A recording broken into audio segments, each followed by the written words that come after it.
चलो 45 number question देखिए।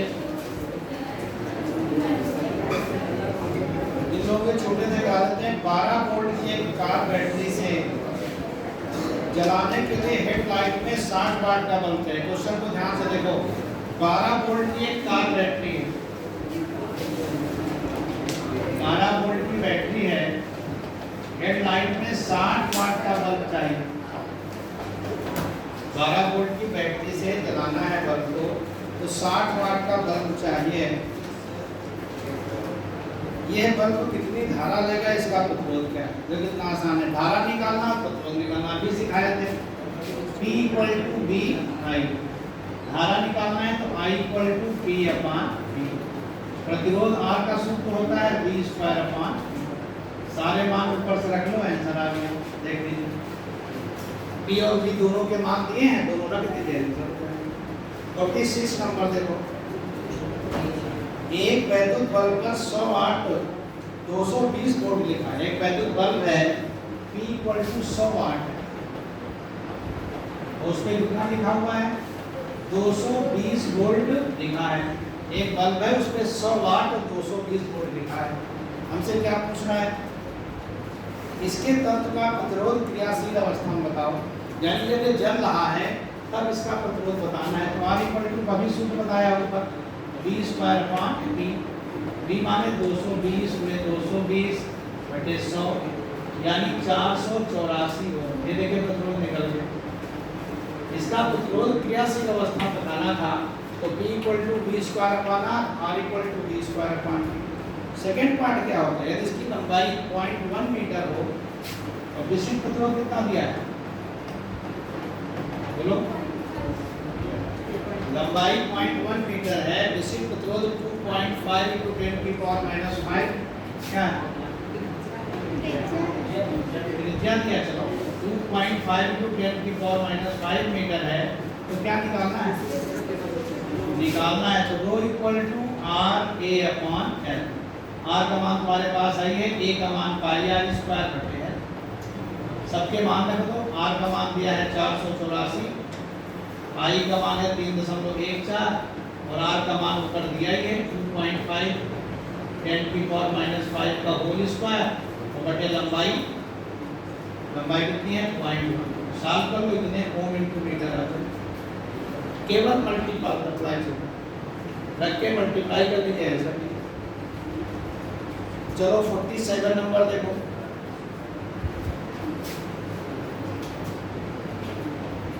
चलिए 47 क्या कह रहा है?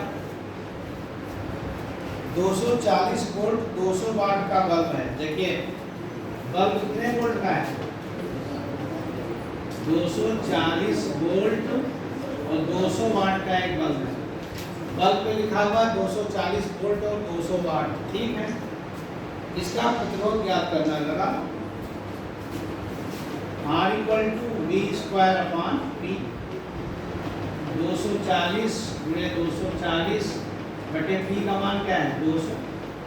कट गया 12, कितना हुआ? 288। 288 वो मान मल्टीप्लाई कर लिया। अब कह रहा कि यदि यह प्रतिरोध 0 डिग्री सेल्सियस पर बल्ब के प्रतिरोध का 10 गुना हो, ये जो प्रतिरोध है वो 0 डिग्री सेल्सियस से कितना है? 10 गुना, और तंत्र का ताप 2000 हो, तो लिखना बताओ। देखो ना किताब में, यदि यह प्रतिरोध 0 डिग्री सेल्सियस का 10 गुना हो तो तंत्र का ताप 2000 हो, तो लिखना बताओ। RT = क्या होता है? R0 1 + α/T। ये 0 डिग्री सेल्सियस का 2 गुना है, 10 गुना है, 10R0 = R0। टेम्परेचर कितना है? 2000। देख रहे हो? केवल मुझे अल्फा निकालना है। 10 = 1 + 2000 अल्फा। कोई कठिन थोड़ा होता है, तुम लोग थोड़ा सा ध्यान ना देके गड़बड़ा जाते हो। यहाँ पढ़ के अगर न्यूमेरिकल ना सीखे तो क्या सीखे जिंदगी? ये देखिए पर डिग्री सेल्सियस। देख रहे हो? एक सवाल लगाने में मतलब समझते हो। आप किसी कोचिंग में लगवा लो अपने मास्टर से, एक सवाल देने लगा दे, हिम्मत नहीं लगा दे। 48 नंबर देखो। एक 220 वोल्ट 100 वाट के बल्ब को 110 वोल्ट के स्रोत से जोड़ा गया। बल्ब बना था 220 वोल्ट 100 वाट का। देखिए डरना नहीं, 220 वोल्ट 100 वाट का बल्ब था, लेकिन सप्लाई कितनी आ रही है बोलो? 110 है। पढ़ लो एक बार, 220 वोल्ट 100 वाट के बल्ब को 110 वोल्ट की सप्लाई दे रहे हैं। कह रहा है कि बल्ब द्वारा प्रयुक्त तो शक्ति बताओ। बल्ब पूरी शक्ति देता 100 वाट की, कब? जब उसको 220 वोल्ट दे दे, लेकिन हम उसको वोल्टेज ही कम दे रहे हैं तो शक्ति कम हो जाएगी। बात को समझ लो। अगर बल्ब पूर्णतया प्रदीप्त होता तो कितनी शक्ति देता? 100 वाट की। पूर्णतया प्रदीप्त कब होता? जब उसको 220 वोल्ट देते, लेकिन यहाँ वोल्टेज कितना दे रहे हैं? 110 वोल्ट। कह रहे हैं कि जब दिन वोल्टेज मिल रहा है 110 वोल्ट का मिल रहा है, तब कितनी शक्ति होगी ये मुझे निकालना है। तो सबसे पहले बल्ब का प्रतिरोध, बल्ब का प्रतिरोध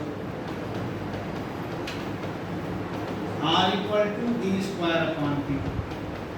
V का मान है 220 गुणे 220/100, 484 ओम। ये देखिए बल्ब का प्रतिरोध आ गया। अब प्रयुक्त शक्ति कितनी होगी? अब वोल्टेज जब बदल गया तो शक्ति बदल जाएगी। V'²/R। कुछ नहीं करना बेटा, बहुत ही सरल है। 110 गुणे 110/484, कितने वाट? ये हल हो गया आंसर आपका। इसी क्वेश्चन में कोई नहीं, आप सवाल को पढ़िए, क्या क्या दिया है उसको लिखिए और प्रयुक्त सूत्र को समझ लीजिए, कहीं पर भी आपको दिक्कत नहीं। ठीक है, तो देखिए आपका 48 कर गया। ये सब PDF मिल जाएगा, तो थोड़ा बहुत नोट कर लो, पूरा छापने की जरूरत नहीं है। हर कोई ग्रुप में जुड़ा है ना, नहीं जुड़े हो तो अपने दोस्तों से मांग लिया करो, एक आध ना जुड़ा हो तो किसी से मांग लिया। काम आज का आज तुम्हें खत्म करना है, आज तुम्हें बहुत मेहनत करनी है। 49 हम भी मेहनत कर रहे हैं, देख रहे, ऐसा तो नहीं मेहनत करने से पीछे हटना। 49 नंबर देखो क्या कह रहा है। 60 वाट 30 वोल्ट के बल्ब को 90 वोल्ट से जलाइए। इंपॉर्टेंट सवाल है, देखो बड़ा बढ़िया सवाल है। 60 वाट 30 वोल्ट का बल्ब है, सप्लाई कम नहीं आ रही है, अपनी सप्लाई ज्यादा आ रही है। कितनी आ रही? 90 वोल्ट। जलाने के लिए श्रेणी क्रम में कितना प्रतिरोध जोड़ना पड़ेगा? आप समझ लीजिए, तो लिखो माना R2 प्रतिरोध जोड़ना पड़ेगा। माना R2 प्रतिरोध जोड़ना पड़ेगा। ये सवाल बहुत इंपॉर्टेंट है। बल्ब कैसा है? बल्ब का डाटा बताओ।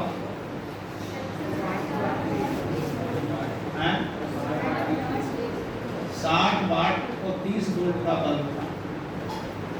बात तो मेरी समझो, अगर हम 30 वोल्ट देते तो मेरा बल्ब आराम से जल जाता, लेकिन हमारे सप्लाई में आ रहा है 90 वोल्ट।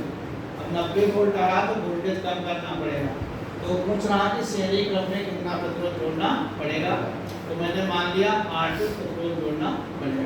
अब दो डाटा काम करते हैं। सबसे पहले बल्ब के लिए, बल्ब के लिए जो डाटा बल्ब का है वो बल्ब को निकालो। बल्ब के लिए लिखोगे प्रतिरोध R1 = V1²/P1। V1 कितना है? 30 × 30/60। बल्ब का प्रतिरोध 15 ओम आ गया। अब हम ये देखें कि जब बल्ब को कितनी धारा की आवश्यकता है। बल्ब को आवश्यक धारा, जो आवश्यक धारा निकलेगी वो बल्ब के डाटा से निकलेगी। P1 = V1I, यानी 60 = 30 × I, यानी 2 एम्पियर। अगर 2 एम्पियर की धारा बहे तो बल्ब जलेगा, और 2 एम्पियर से ज्यादा बहेगी तो बल्ब नहीं जलेगा। अब आ जाओ परिपथ के लिए। ये दो चीज को ध्यान रखना, वोल्टेज ज्यादा आएगा तो पहले बल्ब या लैंप के लिए, फिर परिपथ के लिए। अब बताइए R2 प्रतिरोध जोड़े थे तो बल्ब जल रहा था कि नहीं जल रहा था? हमने लिखा है कि माना बल्ब को जलाने के लिए R2 प्रतिरोध जोड़ना पड़ेगा। इसका मतलब है R2 प्रतिरोध जोड़ने पे बल्ब जल रहा था। तो जब बल्ब जल रहा था तो उसमें धारा कितनी बह रही थी जितनी उसको जरूरत है, I ही धारा बह रही। ये अपना तो परिपथ का प्रतिरोध कैसे निकलेगा? दोनों श्रेणी क्रम में है R = R1 + R2, यानी कि 15 + R2। देखा समीकरण 1 मान लो और ओम का नियम लगा दो V = I। याद रखिए समान कोई भी सवाल हो, V का मान है 90, I का मान है 2, R का मान है 15 + R2। घबरा ना तो पता 45 R2 बराबर कितना आया 30 होगा। देख लीजिए बहुत अच्छा क्वेश्चन, ये पेपर में फिर आ सकता है। ऐसे क्वेश्चन ज्यादा पॉपुलर है कि ज्यादा वोल्टेज आ रहा तो क्या करें, तो R2 प्रतिरोध श्रेणी क्रम में जोड़ दो। डाटा क्या, पहले बल्ब का लो फिर परिपथ का लो। बल्ब का लोगे तो बल्ब का डाटा और परिपथ का लोगे तो परिपथ का डाटा। बिल्कुल घबराने की जरूरत नहीं। और अगर आज तुमने सारे काम कर लिए समझ के, फिर घर जाओ नाश्ता पानी करने के बाद सोच लो कि मुझे सोने के पहले अपना काम आज निपटा लेना। कितने भी घंटे लगे बिल्कुल कट जाओ दुनिया से, खाना में खाओ मस्ती का पढ़ाई किए कंप्लीट कर लो। हम अगर आज ना पढ़ाते तो 3 घंटे और पढ़ाते, मंडे ट्यूसडे वेडनेसडे तब जाके सवाल पूछे हो। अभी एक संडे और लगाएंगे, बजट पे पूरा हो जाएगा। जो छूटे हैं वो छूटे रहेंगे, इसलिए छूटे हैं तुमको एहसास होता रहे सवाल छूटने का मतलब क्या होता है। जब एहसास हो जाएगा तो करवा देंगे, अभी थोड़े दिन तक छूटे रहेंगे। जो हमसे छूटे हैं वो छूटे हुए, और जो तुमसे छूटे हैं वो छूटे नहीं हुए। 50 नंबर देखो, जो हमने छोड़ दिया वो छूटे हो गए, और जो तुमने छोड़ दिया उनका कोई मतलब नहीं। 50 नंबर है 220 वोल्ट 500 वाट के 2 बल्ब हैं बेचारे, 2 बल्ब हैं 220 वोल्ट 500 वाट। एक बल्ब ये है, एक बल्ब ये है। 220 वोल्ट और 500 वाट, 220 वोल्ट और 500 वाट दोनों श्रेणी क्रम में जुड़े हैं। और जिस सप्लाई से जुड़े हैं कितना है 110 वोल्ट, टोटल वोल्टेज 110 है, डरना नहीं है। 220 वोल्ट 500 वाट के 2 बल्ब श्रेणी क्रम में 110 वोल्ट की सप्लाई से जुड़े हैं। सवाल आगे पढ़ो। श्रेणी क्रम में 110 वोल्ट की सप्लाई से जुड़े हैं। आगे प्रत्येक बल्ब में कितनी शक्ति व्यय होगी? कोई बात, बहुत आसान सवाल है, कई लोग कंफ्यूज किए। सबसे पहले प्रत्येक बल्ब का प्रतिरोध, प्रत्येक बल्ब का प्रतिरोध करना नहीं। R = V²/P, V1²/P1 दोनों में यही होगा सेम सेम। 220 × 220/500 कट गया, 5 चौको 20, 4 समूह 4। R = 22 × 4.4 ये प्रत्येक बल्ब का प्रतिरोध मिलेगा। जितना प्रतिरोध इसका है उतना प्रतिरोध इसका है। तो प्रत्येक बल्ब का विभवांतर निकालो, कुल विभवांतर कितना है बताओ। कुल विभवांतर 120 वोल्ट नहीं 110 वोल्ट है, और प्रत्येक बल्ब का विभवांतर कितना होगा 55 वोल्ट। होना नहीं है, आधा आधा मिलेगा। दोनों का प्रतिरोध बराबर है तो वोल्टेज क्या मिलेगा आधा आधा। प्रत्येक ने शक्ति 6 पूछा है, प्रत्येक बल्ब ने शक्ति 6 = V'²/R, यानी 55 × 55।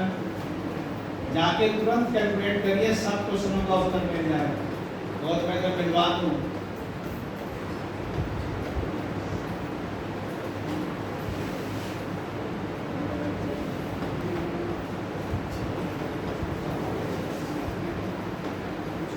250 को 8 से भाग कर दो, 8 3 14 देखो आ रहा है, करेक्ट आंसर आएगा। समझने की कोशिश करो, ये सवाल अच्छे से कंफ्यूज कर दिया लगाने। जब इसमें 110 वोल्ट का दे रहे हैं तो दोनों का 110 वोल्ट है, तो एक का कितना होगा 55 वोल्ट। यहाँ पर प्रत्येक बल्ब में शक्ति 6 पूछा था, तो P dash equal to V dash square, simple समय। चलिए और एक और इम्पोर्टेंट क्वेश्चन 51 नंबर देखो, पढ़ो ध्यान से 51, अपने आप 51 पढ़िए। एक परिपथ बना है, इसमें 4 ओम के 3 प्रतिरोध लगे हुए, बड़ा अच्छा सवाल है।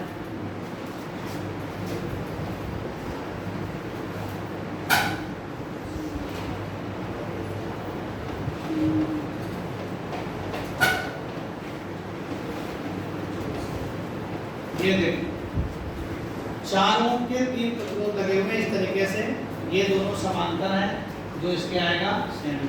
अब बड़ा मजेदार क्वेश्चन है, घुमा के पूछा गया, देखो क्या पूछा गया। प्रत्येक प्रतिरोध अधिकतम 64 वाट तक शक्ति सह सकता है। तो प्रत्येक प्रतिरोध में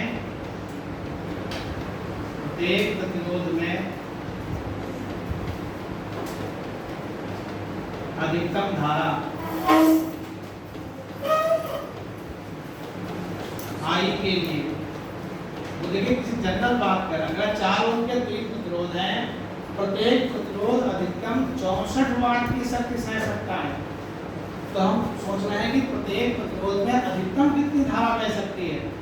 तो P equal to I square into 4, यानी कि 64 equal to I square into 4, I square equal to 16, I बराबर 4 एम्पीयर, यानी प्रत्येक प्रतिरोध में मैक्सिमम 4 एम्पीयर की धारा बह सकती है।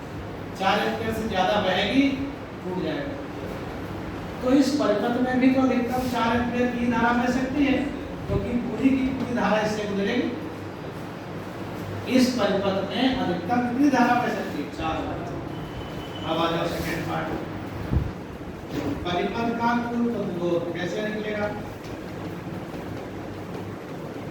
R इक्वल टू क्या होगा, ये दोनों समांतर, जो आएगा इसके श्रेणी में। 4 और 4 को समांतर करोगे तो क्या आएगा 2, तो 2 प्लस 4 यानी 6 वाट ओम हो जाएगा। हल करोगे इसको, ये दोनों समांतर, जो आएगा इसके श्रेणी में, तो 1/4 प्लस 1/4 करोगे तो 2/4 यानी 2 ओम आ जाएगा। ये 2 ओम 4 के श्रेणी क्रम में होगा, तो कितना हो जाएगा 6 ओम। अब कुल शक्ति निकालोगे P equal to I square R, 4 into 4 into 6, 96 watt. देख रहे हो कुल शक्ति कितनी हो जाएगी 96 वाट। बहुत सुंदर सवाल है, नहीं सीखोगे तो बड़े बड़े लोग इसको गलत करते हैं। हमने पहले ये निकाल लिया कि प्रत्येक प्रतिरोध अगर अधिकतम 64 वाट सह सकता है, तो प्रत्येक प्रतिरोध में अधिकतम कितनी धारा बह सकती है। तो निकल के आया आई का मान कितना है 4, अधिकतम धारा मालूम हो गई, तो कुल शक्ति निकाल लो। बहुत बढ़िया क्वेश्चन, ये सवाल का अच्छे स्टार बना लो, इस पर टेंशन रखना नहीं गलत कर दो। ये आपका 51 नंबर हो गया। अब 52 देखो,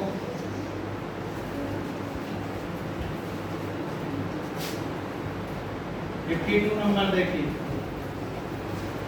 क्या कह रहा 52, श्रेणी क्रम में 3 बराबर के प्रतिरोध मेंस से 10 वाट लेते हैं, यदि इन्हें समांतर क्रम में जोड़ दे तो कितने वाट लेंगे।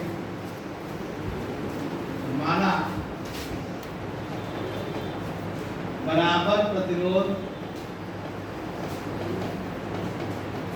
कैपिटल R है, पहला पार्ट। जब श्रेणी क्रम में जुड़े हैं तो कितना लेते हैं बोलो, तब ये 10 वाट लेते हैं। पहला पार्ट है 3 बराबर के प्रतिरोध हैं, जब वो श्रेणी क्रम में जोड़े गए हैं तो परिपथ से 10 वाट लेते हैं। तो श्रेणी क्रम में जोड़ दिया तो मान तुल्य प्रतिरोध पहला पार्ट लग रहा R1 इक्वल टू क्या होगा, R प्लस R कितना हो जाएगा 3R। प्रश्नानुसार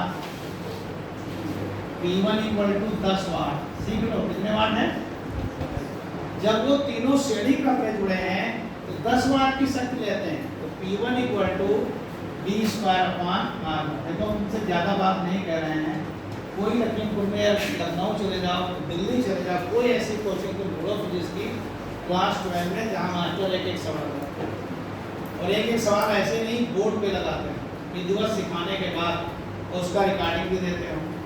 तुमको इतना बढ़िया इन्वायरमेंट में फिजिक्स का प्रोवाइड करा रहा हूँ कि तुम उसके बाद भी अगर नंबर 1 पे ना निकलो तो बेकार है मेरा पढ़ाना और तुम्हारा पढ़ना। मैं तुम्हें वो नहीं कह रहा हूँ, तुम मेरा कहना ना मानो, चले जाओ लखनऊ दिल्ली ढूंढ आओ, कहीं एक तो चैप्टर खत्म हुआ थ्योरी का, फिर मास्टर द्वारा कराए गए न्यूमेरिकलों को देखो कितने न्यूमेरिकल कराते हैं और कितने प्रकार के कराते हैं। यहाँ हर क्वेश्चन देखो अलग प्रकार का है, इतनी चीज तुमको सीखने को मिल रही है। तुम थोड़ा सा मेहनत करो मेरे साथ, तुम पता नहीं कहाँ से कहाँ पहुँचो। लेकिन छोटा शहर है तो हमेशा याद रखो, छोटे शहर में अच्छी चीज की कदर नहीं होती, बिल्कुल जान लीजिए आप, चाहे वो मास्टर हो चाहे तुमको बहुत लोगों की चीज हो, चाहे तुम्हें हो, बहुत अच्छे पढ़ने में हो, तुम अभी ग्रेजुएशन यहीं से करने लगो, तुम्हारी इज्जत नहीं हो। छोटे शहर में अच्छी चीज की कदर नहीं हो तो उसी वही चीज बड़े शहर जब जाती है तो उसकी इम्पोर्टेंस बढ़ जाती है। ये बात तुम नहीं समझ। इतनी कोचिंग लखीमपुर में किसी अपने दोस्त से पता करो, तुम्हारे दोस्त पढ़ते होंगे कि तुम्हारे सर ने कितने क्वेश्चन बोर्ड पे लगाया, तुमको मालूम हो जाएगा। तो हमने एक सवाल क्यों लगाया, हमको मेहनत नहीं करनी पड़ती, संडे को 3 घंटे अपने बर्बाद नहीं कर रहे हैं, रोज खड़े से सवाल नहीं लगाते हैं। अब तक हमारे 3-4 चैप्टर खत्म हो जाते हैं आगे के, इतना लोग पढ़ाते हैं उतना तो हम 3 महीना पढ़ाते हैं। जब तुम्हें बेहतरीन से बेहतरीन मैं नॉलेज देना चाहता हूँ तो तुम मेरा सपोर्ट नहीं करते। तो दुर्भाग्य है, जो पढ़ाता है उसके बच्चे नहीं पढ़ते हैं और जो पढ़ाता नहीं वहाँ बच्चे जब उसे पढ़े, बड़ा मतलब उनका माहौल लखीमपुर का है। फिर रोएंगे कि हम छोटे शहर में थे, नहीं हम भी टॉप कर जाते, हम भी IIT निकाल लेते, भाग निकाल लेते, जब यहाँ हो तो पढ़ने गए, वहाँ क्या पढ़ोगे। ये मालूम है कि नीट हो चाहे IIT हो चाहे CUT हो, हर जगह न्यूमेरिकल आते हैं, तुमको पता है न्यूमेरिकल का ही खेल है फिजिक्स में, उसके बावजूद भी न्यूमेरिकल आते नहीं करते।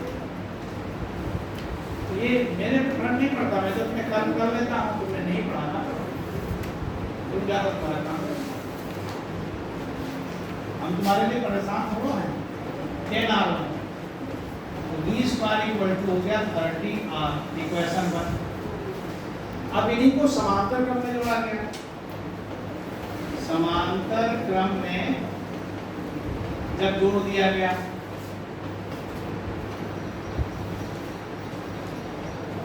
तो पूछ रहा है कि समांतर क्रम में कितनी शक्ति देगा।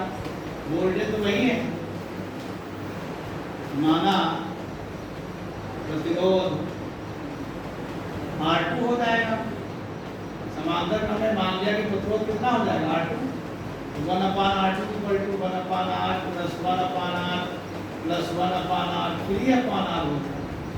R2 equal to R/3। अब शक्ति निकालोगे P2 equal to V square upon R2। V square का मान है 30R, ये हो गया R/3 यानी 90 वाट हो गया। अब शक्ति कितनी लेगा 90 वाट। श्रेणी क्रम में जोड़ते तो कितना ले रहा था 10 वाट। उन्हीं प्रतिरोधों को समांतर क्रम में जोड़ना कितना लेगा 90 वाट। और ये तुम्हारी जिम्मेदारी है, अपने स्कूल के बच्चों को बताओ 1 जुलाई के बाद मैग्नेट शुरू होगा, 7 जुलाई के बाद, तो मैग्नेट से कोचिंग ज्वाइन कर लें। इलेक्ट्रिसिटी छुट्टी है, मैं तुम्हें रिवाइज करा दूंगा, काम हो जाएगा। उनको जब सिखाएंगे तो तुम्हारा रिवीजन हो जाएगा, तुम्हारे बल्ले बल्ले हो जाएंगे। इसलिए कम से कम अपना जाके कोचिंग का प्रचार भी करते रहो। बच्चे अगर कम होते हैं तो मेरा पढ़ाने बढ़ाने मन नहीं लगता, मैं तुम्हें सावधान रखा। जैसे उसने संदाय में छोड़ दिया, छोड़ इसमें भी नहीं छोड़ने में देर नहीं लगेगी।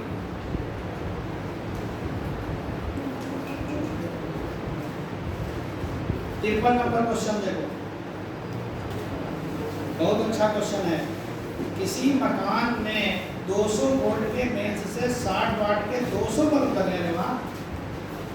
मेंस 200 वोल्ट का है, सप्लाई 200 वोल्ट आ रही है, लेकिन बल्ब कितने हैं?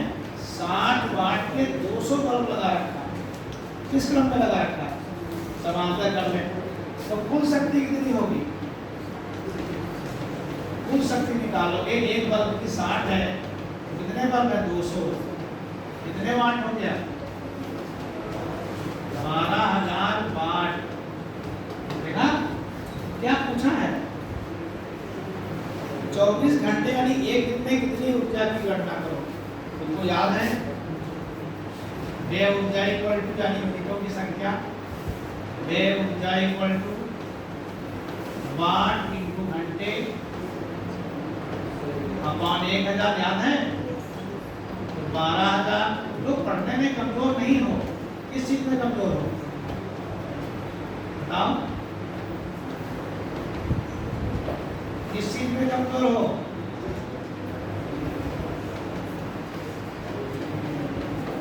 हर चीज में कमजोर। 288 किलोवाट घंटा। देख लो, जितने मैं मेहनत करता हूँ उतनी तुम भी नहीं करते।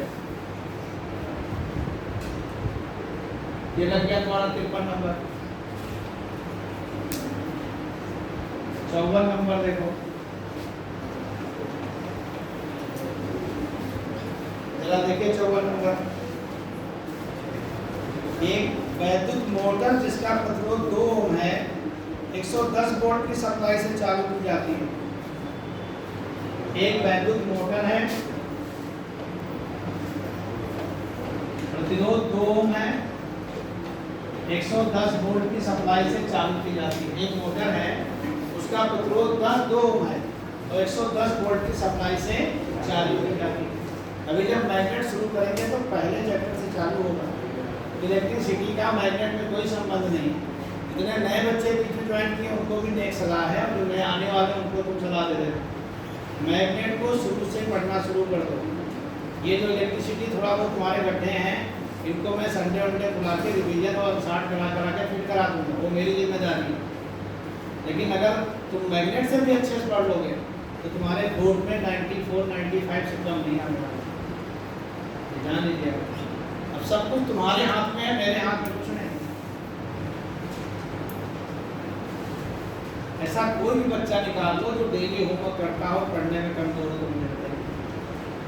पढ़ने में वही कमजोर है जो कोचिंग नहीं आता है, या आता है तो होमवर्क नहीं करता। ऐसे बच्चे कमजोर हैं। इन बच्चों का इलाज मेरे पास है। एक वैद्युत मोटर जिसका प्रतिरोध 2 ओम है, 110 वोल्ट की सप्लाई से चालू होती है। अपनी पूरी चाल पर जब फुल स्पीड पे चलती तो कितनी धार लेती है? अपनी पूरी चाल पर 10 एम्पियर की धारा लेती है। पूरी चाल मतलब तो फुल स्पीड में चलती है। बताइए इसमें कितनी शक्ति लग रही है? कितनी शक्ति लग रही है? कुल शक्ति पूछा है। कुल शक्ति B इक्वल टू BI 110 गुणे 10 1100 वाट की शक्ति लग रही है। इतने सरल सरल सवाल, उनको लग रहा है बहुत कठिन। अब सेकंड पार्ट क्या पूछा है? यांत्रिक ऊर्जा में व्यय। बड़ा बढ़िया सवाल है। यांत्रिक ऊर्जा में व्यय, उष्मा में व्यय निकालो। उष्मा में व्यय I स्क्वायर, I का मान है 10, I स्क्वायर R का मान है 200 वाट उष्मा में व्यय हो जाता है। यांत्रिक ऊर्जा में व्यय, सोचो यांत्रिक ऊर्जा में व्यय क्या होगा? 1100 माइनस 200, 900 वाट। देख लीजिए कुल शक्ति कितनी थी? 1100 वाट की। 200 वाट किसमें व्यय हुई? यांत्रिक उष्मा में। तो बची कितनी? 900। वो कहाँ हो गई? यांत्रिक। कह रहा कितने प्रतिशत है? माना X%। तो delta P equal to P का X% निकाल। 900 इक्वल टू 1100 गुणे X बटे 100। 900 बटे 11 इतने %।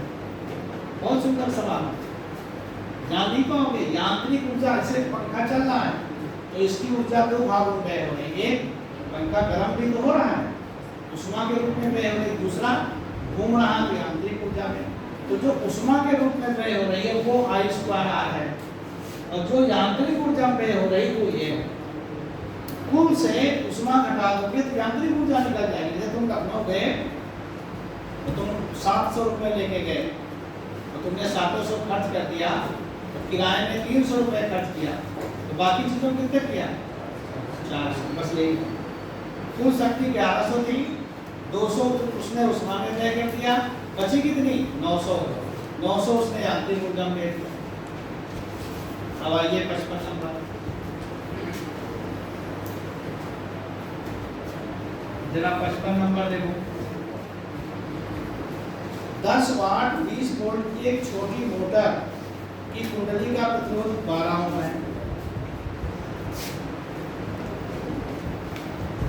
10 वाट 20 वोल्ट की एक छोटी मोटर है, इसकी कुंडली का प्रतिरोध कितना है? 12 ओम। तीनों चीज दे दिया। 10 वाट 20 वोल्ट, मोटर की कुल शक्ति कितनी है? 10 वाट। कितने वोल्ट पे काम करती है? 20 वोल्ट पे। और इसका प्रतिरोध कितना है? 12 ओम। हर बार हम प्रतिरोध निकालते थे या खुद दे दिया? दे दिया तो दे दिया। मोटर की कुंडली में उष्मा उत्पन्न होने की दर, अरे वाह, उष्मा उत्पन्न होने की दर। तो धारा निकालो पहले। P = PI, I = P/V, 10/20, 1/2 ampere. उष्मा की दर ये लिखा जाएगा I²R, ये P1 मान लो, 1/2 का स्क्वायर इंटू 12, 3 वाट आ गया। 3 वाट उष्मा निकाल दी। फिर क्या पूछ रहा है? यांत्रिक कार्य कर दो। यांत्रिक कार्य में व्यय उनमें से 3 घटा दो, 7 वाट। कुल 10 वाट की थी, 3 वाट उष्मा में चला गया, तो कितना यांत्रिक ऊर्जा बचा? 7 वाट। वही सवाल दोनों से, और दोनों इम्पोर्टेंट हैं। इनको हल्के में ना लो, सब पेपर में आते हैं, जब आते हैं तो कंपटीशन में आते हैं सब।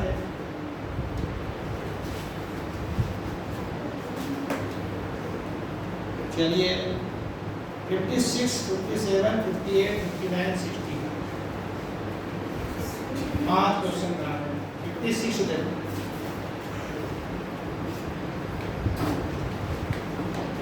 जरा 56 नंबर देखिए, पढ़ो ध्यान से क्या क्या दिया है, पढ़ो।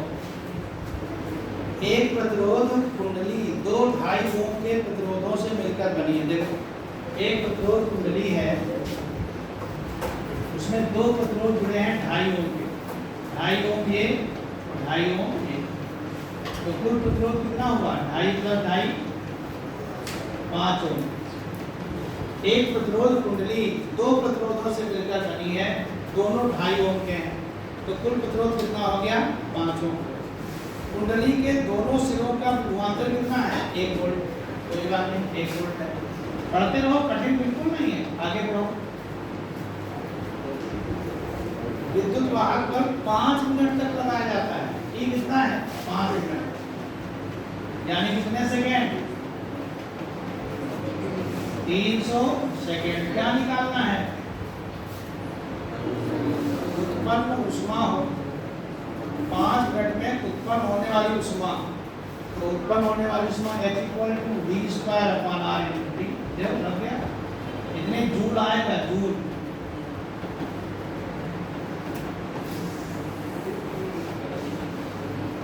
Joule 60 joule.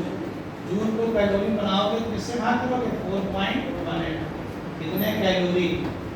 हमें एग्जाम में उत्तर नहीं याद रहेगा, हम तो जूल में ही दे देंगे, या तो कैलोरी में पूछे तो कैलोरी में देंगे, हमको तो उत्तर जूल में ही देना है। समझ रहे हो? 56 लग गया, 57 देखो।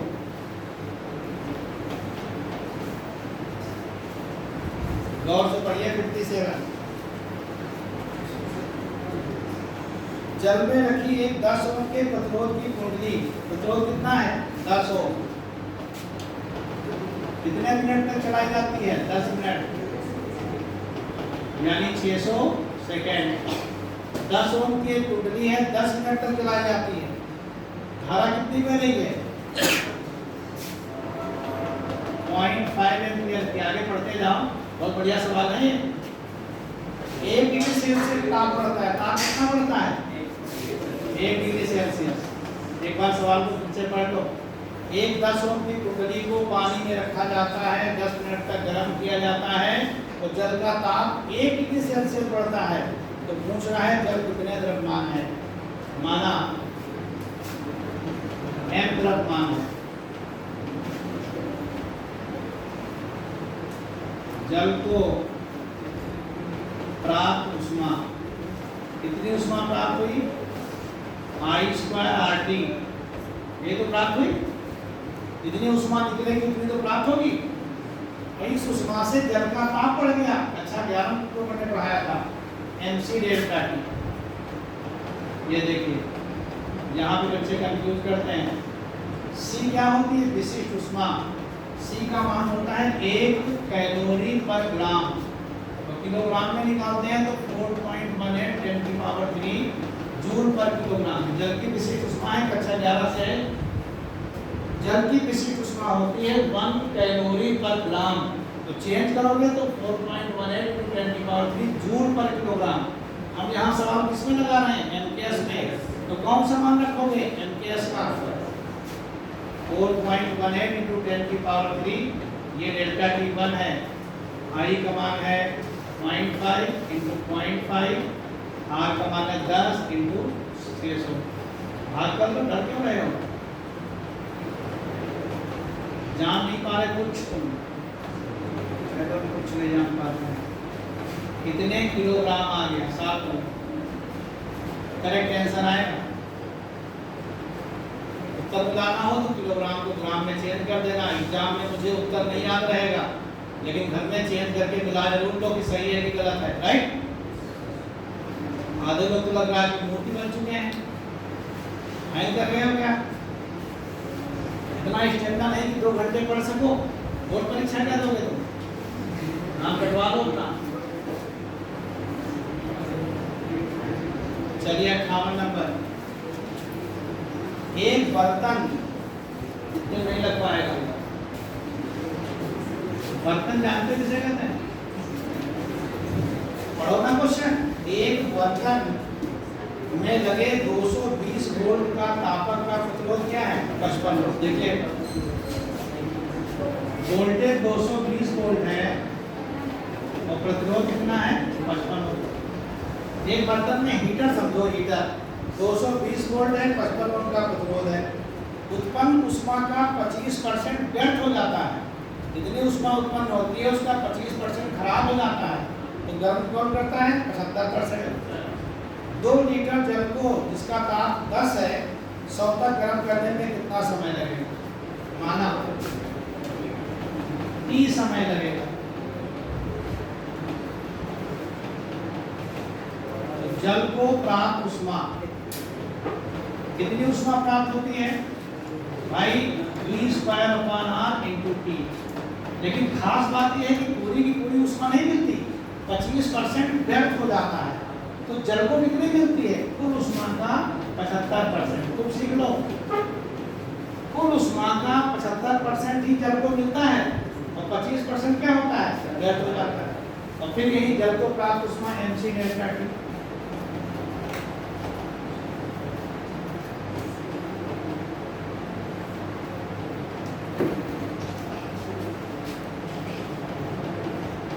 अब एक बात बताइए, जल कितना है? 2 लीटर।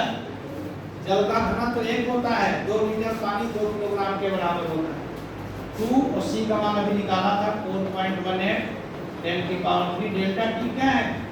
10 डिग्री सेल्सियस से 100 डिग्री सेल्सियस तक गर्म करता है। तो ये 90 हो जाएगा।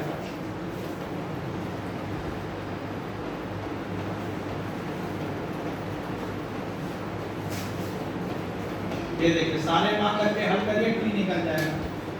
T फाइंड, ये 55 है,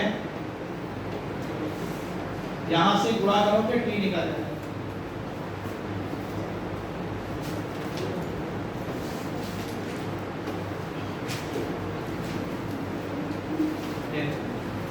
पूरा करते हैं आपको P मिल जाएगा। 59 नंबर देखो, 59 नंबर पढ़िए किताब में।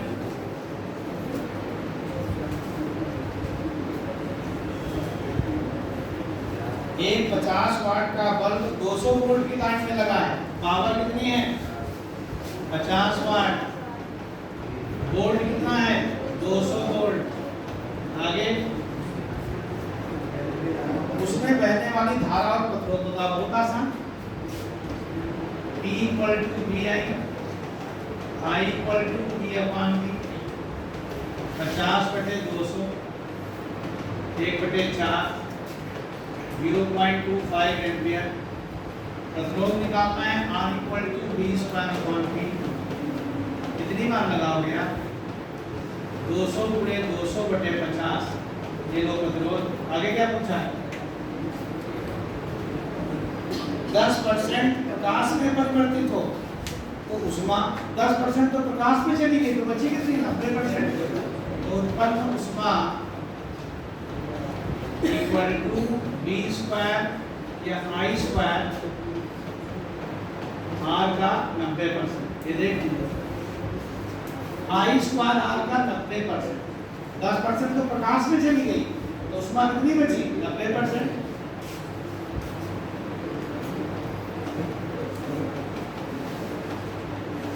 R का मान कितना निकलेगा 5 चौको 30, 800 × 0.9 कितने वाट देखा 59 हो गया। और आखिरी सवाल आता है 60 नंबर, कायदे से पढ़ लो। 1 किलोवाट का हीटर बेचारा कितने वाट का है 1 किलोवाट, कितने वाट हुए 1000 वाट। 1 किलोवाट का हीटर यानी 1000 वाट का है, उसका वोल्टेज कितना है 200 वोल्ट। क्या पूछा है बच्चों वाली चीज पूछा हुआ, सरल चीज क्या पूछा है वैद्युत धारा ज्ञात करो, प्रतिरोध ज्ञात करो ना, बच्चों वाली चीज दोबारा। I equal to P upon V, 1000/200। ये सवाल लगा के तुमको भी शर्म आ रही होगी, क्यों नहीं आ रही है? तो हमको शर्म नहीं आती।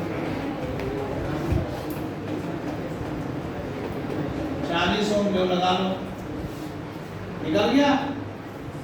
फिर पूछना है उत्पन्न ऊष्मा निकालो 1 सेकंड में।